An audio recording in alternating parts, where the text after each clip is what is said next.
Welcome to the Weather Guru podcast for Friday, October 25th, 2024. Please be sure to subscribe to this channel for the latest interpretation of tropical weather and as well as weather in the lower 48.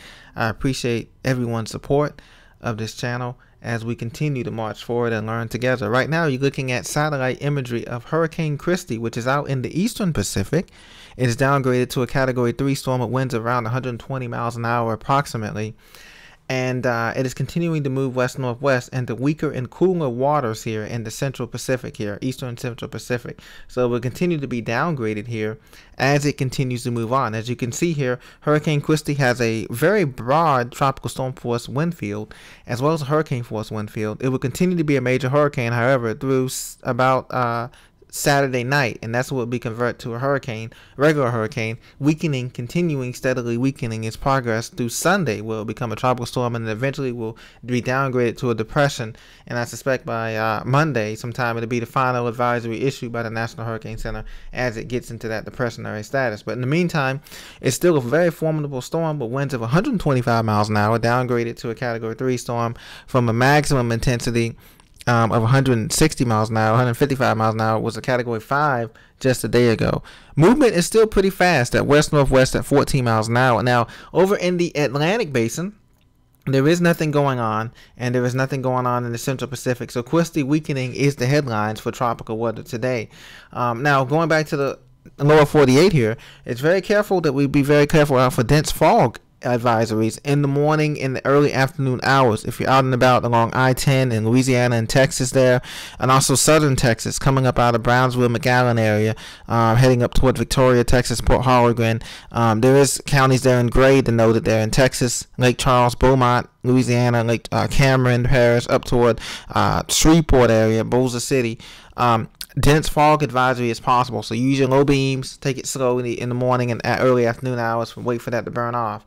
Now up north, we do have in the plains, we do have winter weather advisories. Freeze warnings are noted in purple here. It's not uncommon in northern Kansas and southern Nebraska border, and also over towards Steamboat Springs, Colorado here in purple, and those areas there. So we have some of the sinking in the valleys there of Colorado.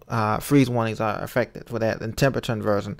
And then out west, and also we have a high wind warning in the high plains of Montana, Big Sky country. Just be careful if you're doing any high profile traveling there along I-90 above the close to the Canadian border there, as we have those advisories posted there for you. Now, looking at the heat, today's actually a beautiful day for most 3/4 of the country here.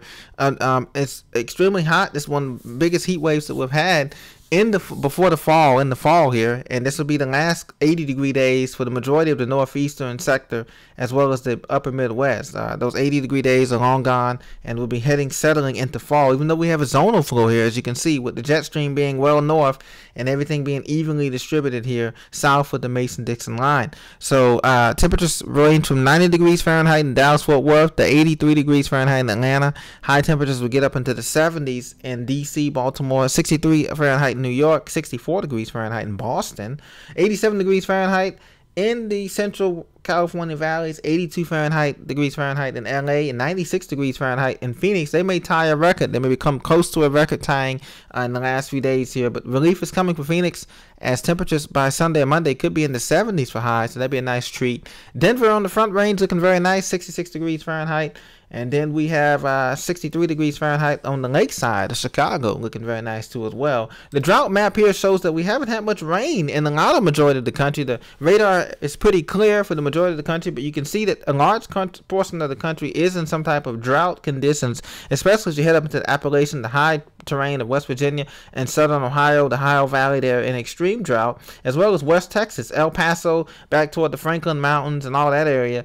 Marfa and Fort Stockton, they're in severe drought, exceptional drought conditions, and also in the southern high plains here, from Oklahoma, Wichita Falls, the Red River Valley, that area, and extending into the eastern Colorado, the high plains of eastern Wyoming, and also in the eastern western portions of North Dakota and South Dakota. So most of the areas denoted in brown and that orange, you can see there is drought conditions into the Ohio Valley. This includes some areas of Chicagoland, and north of Indianapolis, and also it's almost the whole state of Alabama is in some type of drought denoted in brown. So it's not severe drought, but they are dry, especially in Texas and up into the upper Ohio Valley here, including some cities that like Cincinnati around the 275 corridor north of there, Dayton, Springfield, Lima, up toward Akron, Ohio, and then of course West Virginia, Charleston, all Beckley, those areas into those areas that may affect the fall colors. They're into extreme drought conditions there. So rain has been sparse this whole month for most places here along the East Coast, the 95 corridor, and inland as well, the interior Appalachian corridor. So we don't look for that to change in the next week or two with this zonal flow. However, we hope to get some rain. As you can see here, most of the country is enjoying beautiful sunny conditions here, along just exception of that dense fog. Now in Florida, one is a constant too. If you're still on the St. Johns River there, and also the Arapaka Crystal River Basin there, along Homosassa Springs and those areas down there north of Tampa and north of Orlando here, in Lake County, and also in Marion County, and places like Palaca, Interlaken,